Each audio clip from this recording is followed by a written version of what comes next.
PowerPoint lecture notes on system programming, COM 212, by Dr. Greg Anichebe, lecturer, Department of Computer Science, IMT. And course outline has been organized into 4 chapters: Chapter 1, Chapter 2, Chapter 3, and Chapter 4.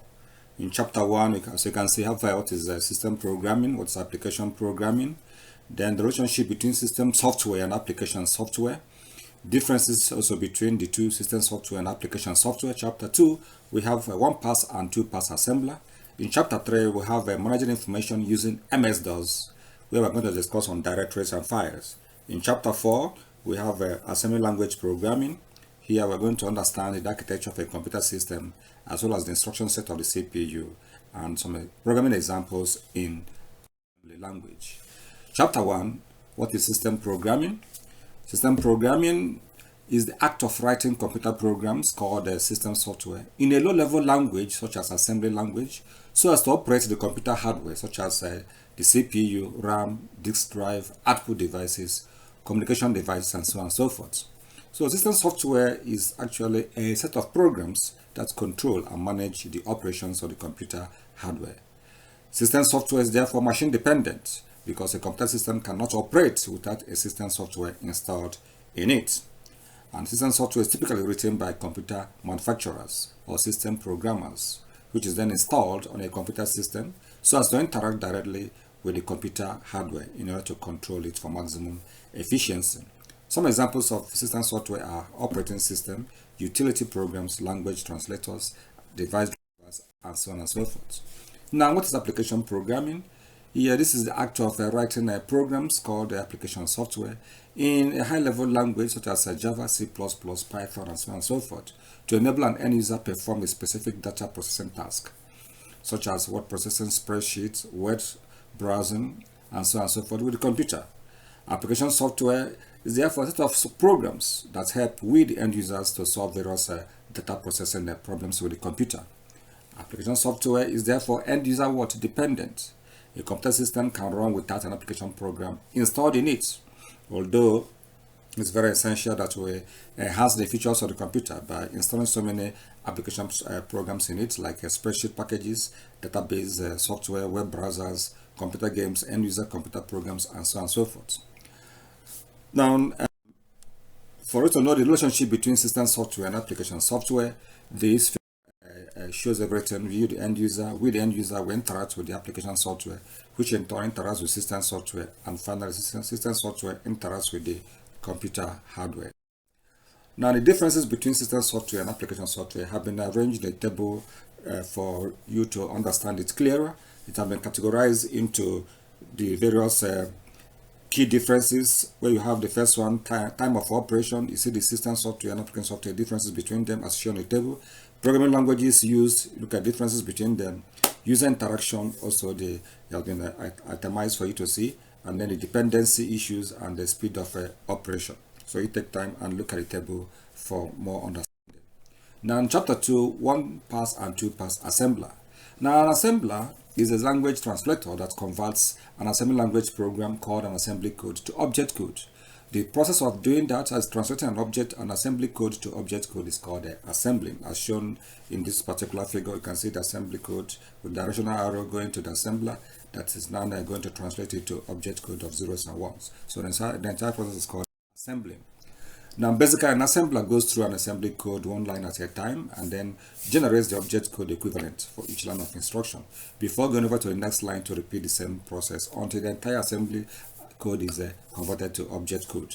So this particular instruction format, shows how this assembling process is being done. You have a label followed by opcode and then the operand.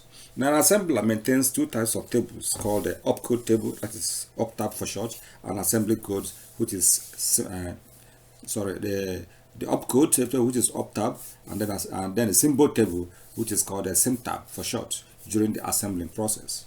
Now the optab is used for storing all the opcodes used in a program, while the symtab is used for storing all the identifiers, such as variable names and labels, used in a program. Now let's look at 1-pass assembler.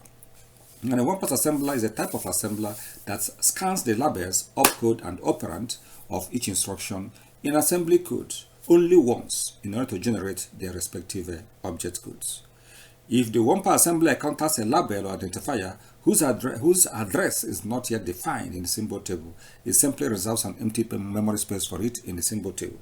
Later in the program, when the actual address of the label identifier is found, the assembler then enters the actual address into the memory space reserved for it in the symbol table, and then converts that line of instruction into its equivalent object code. If on the other hand, the address of the identifier or label could not be found, after going through the entire program, the assembler now generates an error message and then stops the assembly process. Now let's consider this particular example of a basic program that performs this particular function, whereby in line 15 we have A is equal to 20, B is, line 20 we have B is equal to 30, line 25 we have a label which is check, which says if A is greater than B, go to OK. And then line 30 we have A is equal to A plus 1, line 35 we have go to check, line 40 which contains another label which says print A and B, and then line 50 you stop. Now if we apply one-pass assembler to the above program, we have the following result, which is arranged in a table form.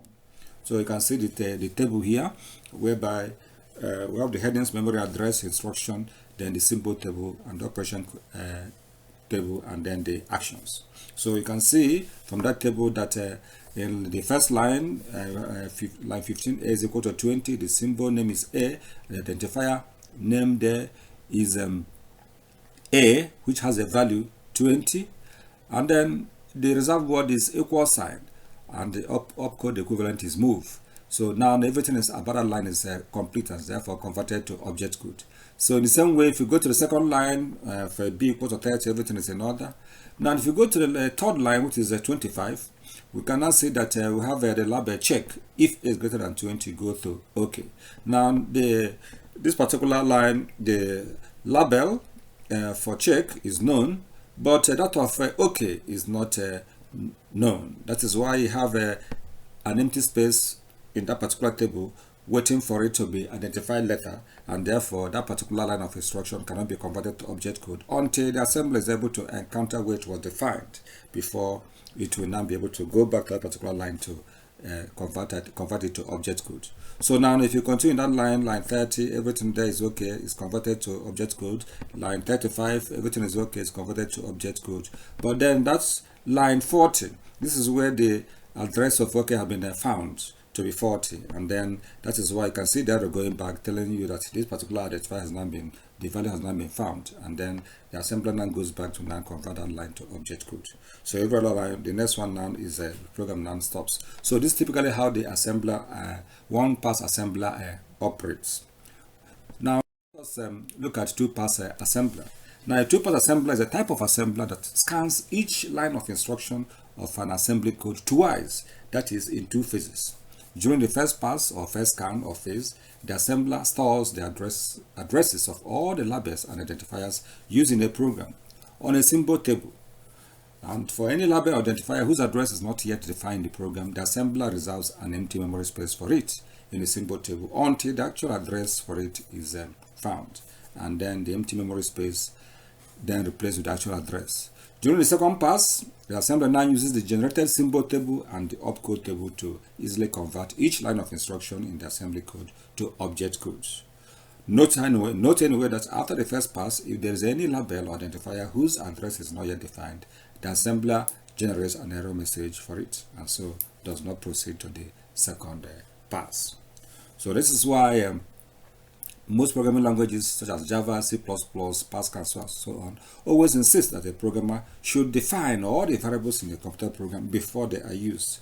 This enables the translator, such as a one-pass or two-pass assembler, to know beforehand all the variables required in the program, and then creates the storage spaces for them in the symbol table to keep track of their values. Any variable, therefore, whose value is not yet defined after the entire program has been assessed, will prompt the assembler to generate an error message. So this example here, which you used before for one-pass assembler, has also been used for two-pass assembler for us to now understand how the two-pass assembler actually works. Now, as you can see the table here for the first pass, the two-pass assembler, first of all, arranges all the identifiers in the symbol table and then all the opcodes in the opcode table. After which, having identified the whole values for the identifiers, the values have now been fully ascertained, it will now go on to the second pass to now convert each line of instruction to now object code. So as you can see, there are two passes. The first one is to make sure that all the identifiers have a value, and then the second pass now converting each line of instruction now to object code. Okay, chapter 3 is maintaining information using MS-DOS. Now, MS-DOS is an abbreviated form of Microsoft Disk Operating System. It's one of the first generation single-user operating system developed by Microsoft Corporation. Now here we're going to learn how to make use of it to create folders and files we are going to use for our various work in computing. Now this one is a different approach from the usual Windows we are very much conversant with. So we have to make use of MS-DOS to now see how such things can be done. So for you to access MS-DOS, you type command prompt in the text box beside your start button on the computer, and then you will now see the icon that will display, after which you will now be able to now work with MS-DOS. Now we're working with directories now. A directory is actually a folder that is created by end user or the operating system for storing files or similar types on the computer. That's why in your Windows operating system you can easily see directories like for documents, for storing text files, pictures, for storing images or graphics, music, for storing sound and video, for storing animations or motion pictures. Now a directory can contain another directory which is called a subdirectory. So this becomes necessary when we don't want the main directory congested with so many files. Now as we have a scenario like this whereby we want to create this particular folder or directory in our storage medium, such as our flash, which has the drive letter E. We have all these folders here, 2021 lecture. Under it we have department and outside. So looking at the whole arrangement, this directory 3, we want to create something like this so it will be easier for us to store files in them in this particular order. Now to do that, we have arranged this table for us to make use of MS-DOS commands to now get it created. So as you can see, since we want to store it on the flash, the drive letter for flash is E. We type drive E and the operating system will now respond to now tell you that that particular drive has been recognized, and then you now start making use of the MS-DOS commands to make a directory, which is MD, which means make a directory. You name a directory, press enter, the operating system give you a prompt that the thing has been created. Then you change directory by making use of the command CD to that particular directory to change to it for you to create other subdirectories below it. So you just go through the particular table and then compare it with the 3 we have drawn previously for you to now have a rundown of how these things can be done using MS-DOS commands. When you are done with everything, you now type the command 3. If you type 3, as you can see at the end of this slide, this particular picture we showed previously about the folders will now display on the screen. Now, working with files, a file is actually any piece of data that is stored in a storage medium and given a name called a file name. And in MS-DOS, the file name was more than 8 characters long, while the extension name was more than 3 characters long. So you have a combination of file name and extension name in MS-DOS. Although most operating systems, when you after creating a file, it by default it adds the extension name. So you need not to worry much about the extension names in naming a file. We'll just concentrate mostly on the file name. So for you to name a file, these are the rules. You have to make use of any of these letters from A to Z or digits from 0 to 9. Or special characters, as you can see here on the screen, on this slide, any of these special characters can work out. But the other ones are invalid, as the backslash, angular bracket, double quote, question mark, and so on and so forth. So the exercises here are for you to go through to see which one is a valid or invalid file. So take time and go through this slide for you to now be able to pinpoint which of them is a valid or invalid file name. So these are the various commands you can use in working with files. We have Notepad for creating a file. We have a type command for displaying the content of a file. We have copy to copy the content of a file to another location. So you go through it and then learn these particular commands as the slides are being displayed. This continuous directory command, the move command to move a particular file from one location to other, and to delete a file, as well as to rename a file. So you look at it, they have been well documented for you to take a look at Then also to find a file, a particular content, some information I want to find, look at how to find the command to find in a file, and then the use of wildcards to now be able to now, display some files without typing them severally. So that's where the wildcards, which are noted by question mark and asterisk, are very much important. So you take a look at it and learn how to make use of these wildcards. The examples there have made everything very much explicit for you to actually understand them. Now, chapter 4 is assembly language programming. Now, like we said before, an assembly language program makes use of mnemonics and hexadecimal numbers to form instructions for the computer to execute. When we say mnemonic, we mean coded words like move, add, multiply, and so on and so forth. Now, if you, for instance, want to store a decimal number such as 79 to a memory location whose address is 516, so you have to convert, first of all those numbers to hex. That's why I can see from that screen, move 204 hex, and then 4F H, which means hex, where 2004 hex means 516 in decimal, and then 4F hex means 79 in a decimal. So once we are faced with figures, you convert those figures to decimal number systems, and then apply those mnemonics like move, store, and what have you to now get it those opcodes to get it the operation done instantly in that assembly language programming. Okay, now we said before, the instruction formats for you to write programs in an assembly language is in this way. You have the assembly code, which will be converted by the assembler to give you the object code. Now, for us to understand deeply how to write this assembly language programming, it's good to know the architecture of a computer system on this particular screen. So the architecture is made up of mainly the RAM, that is main memory, the CPU, and then the system bus, as well as the inputs to output devices. So you can see how they are connected. Inside the CPU, you have the ALU, as arithmetic and logic unit, the control unit, and then the registers.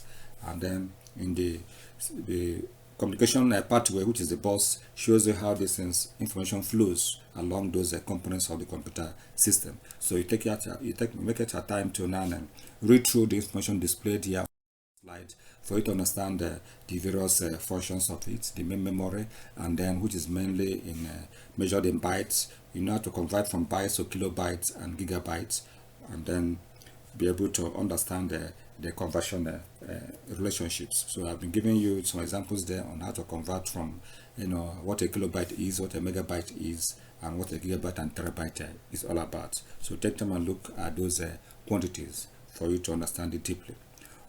So this is how the CPU actually operates. It fetches instruction, decodes it, executes it, and then checks whether the program installed memory has been exhausted. If not, it repeats the same cycle again, fetching, decoding, executing, and so on until the entire program has been completed. All right. Now, the CPU, of course, we have so many registers, which I've told you. So in programming, we make use of mainly AS register, PS register, CS register, and DX registers to indulge in assembly language programming. Okay, now we're going to look at the instruction set of the CPU. So most CPUs, every CPU has its own peculiar instruction set. We're going to look at a particular instruction set that is for lecture purposes. We call it Intel 886 CPU. So you can see the instruction set here is move, multiply, add, subtract, divide, compare, add, or not, and so on and so forth. So each of them have their own binary equivalent in the computer system. As you can see, for instance, move can mean something like 1000000, 110111001, and so on and so forth. This instruction sets, opcodes, or mnemonics, as you can call it, performs various functions. That's that. Number one, it indicates the kind of operation to be performed, and for instance, add means to add operation, and then two, it indicates the addresses of the operands to be stored, and then that indicates also the destination address of the result of a computation. Now, an operand is actually the quantity that is used for making calculations, and such an operand can be a constant, such as that 73.284 or something in quote IMT and so forth, or a value that is stored in a register or main memory, while an opcode may require two operands, one operand or no operand. So we have actually itemized for that Intel 886 CPU Those opcodes that require 2 operands have been listed here for you to see, and opcodes that require 1 operand have also been listed, as well as the opcodes that require no operand. You can take a look at them and see which of them is 2 operands, 1 operand, or no operand operator. Okay, now the syntax for writing this, as you can see, is opcode followed by operand 1 and then operand 2. So we normally operate from right to left in making such operations done in assembly language, except when I'm making a comparison, maybe comparing maybe a particular quantity like AX and BX, then we're working from left to right to make a comparison. Okay, now the syntax for opcodes that require 1 operand have been listed there for you to take a look at it, and also the syntax for opcodes that require no operand has also been listed for you to take a look at them and master each and every one of them. For operands, for opcodes with 2 operands, the syntax, there's the syntax for them. So take a look at them and then get acquainted with that. Now, programming examples, assembly language. Now, let us consider this particular example. Say, using the inter-886 instruction set, write a program in assembly language to determine the area of a circle. So now we have to look at a solution set in QBasic for us to actually follow up in the assembly language equivalent of it. So this is a QBasic equivalent of that particular program, and then we're going to look at the assembly language equivalent of this particular for us to understand how these things are working. So this is the assembly language equivalent of that particular program. As you can see, the program has been written here in a box at the QBasic for it to map it to what we have in the assembly language. So the first one, where pi is 3.14, to look at what it means in assembly language, move this particular quantity to a BX register, and then for you to impute reduce, we have get, which will start in AX register, and then for you to multiply the 2 reduce, we have multiply here AS by AX, and it will start in AX. The next one, to multiply the reduce by the pi, you now have multiply what is in AX by then the BX, where you have stored your pi, and the result will stored in AX. Then finally, for you to print the area, you now say put, and that puts now prints what is in AX register on the screen, and then the program now halts. So you take a look here to see how this pi was converted to hexadecimal number system. That's what you are seeing in that bottom box there. So take a look at it and see how the conversion rate is actually done. Now finally, the example 2, which is write a program in assembly language using inter-886 instruction set. Determine the sum of all the positive even integers from 2 to 100. That is 2, 4, 6, 8, and get to 100. So again, we have written again in QBasic for you to have a look at it to see how it appears, and then look at the equivalent program in assembly language. So take a look at it and see how the thing has been actually been implemented. So that's the end of the lecture notes on COM212, which is assembly language programming. Thank you very much, and be a good student.